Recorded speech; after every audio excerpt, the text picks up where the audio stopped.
El día de hoy realizaremos un conversatorio acerca de una de las partes del libro El laberinto de la soledad, que consideramos sigue siendo un problema en la realidad, como lo son las diferencias raciales o socioculturales.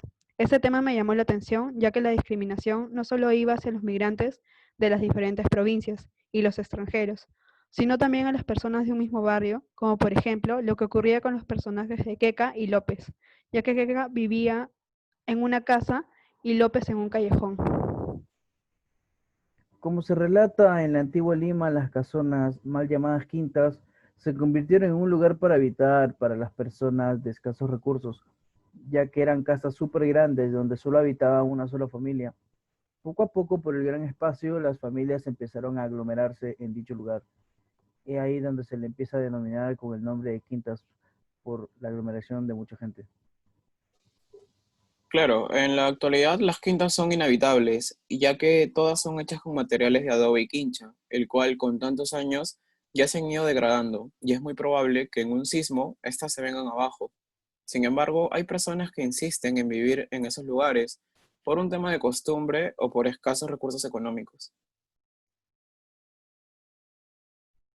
Esas acciones incluso llevaban a tal profundidad de discriminación que las personas pasaban sus vidas haciendo un cambio constante, así como pasó con López, como dice el libro, quien toda su tarea a diario consistía en deslopizarse y desambarse lo más pronto posible, ya que al ser discriminado por ser sambo incluso se tiñó el pelo con agua oxigenada y se lo hizo planchar, y para cambiar su color de piel utilizaba almidón, polvo de arroz y talco de botica, hasta lograr un componente ideal para su maquillaje, mencionando la halagación que se le hacía a diversos rasgos físicos como los de Queca, que como menciona en el libro era lo que contaba entonces.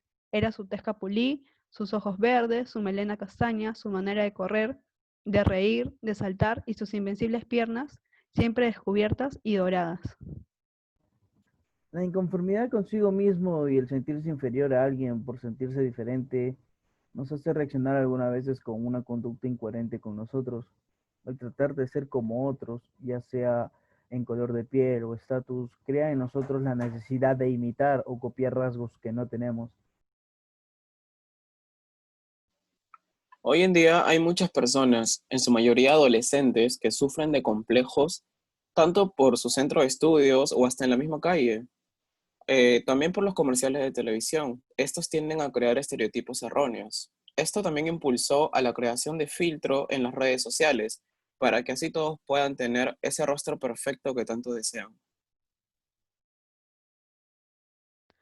Así también las diferencias entre los puestos de trabajo, como dice López, ya que ser hijo de una lavandera era referencia de la impureza propia de esos trabajos, o los colegios a los que asistían, ya que se menciona que Queca estudiaba en un colegio de monjas españolas de la Reparación, por lo que mientras ella tenía un alto roce social alternado con gente de Miraflores, San Isidro y Barranco, a López solo se le atribuía alternar con sus familiares del callejón. Aparentar un estatus el cual anhelas es algo que siempre ha pasado. Decir que vives en Miraflores cuando vives en La Victoria. Decir que estudias en una universidad de prestigio cuando estudias en una nacional. Hasta cambiarse el apellido por uno más ostentoso. Son algunas de las cosas que hacen para escapar uno de su realidad. Cosas como estas las he visto desde muy niño, cuando jugaba con otros amigos y el carácter social lo condiciona a decir mentiras diciendo que vivíamos en tal lugar cuando en realidad vivíamos en La Victoria. El pensamiento erróneo de López se repite en muchos jóvenes que hasta llegan a negar sus orígenes y los oficios de sus padres. Comparándolo con la actualidad, en las universidades de más alto prestigio, muchos alumnos con la beca 18 son discriminados por no contar con los mismos recursos o hasta por no tener un apellido extranjero. Esto causa que los alumnos se dividan y muchos de ellos no quieran trabajar con los alumnos que cuentan con esta beca.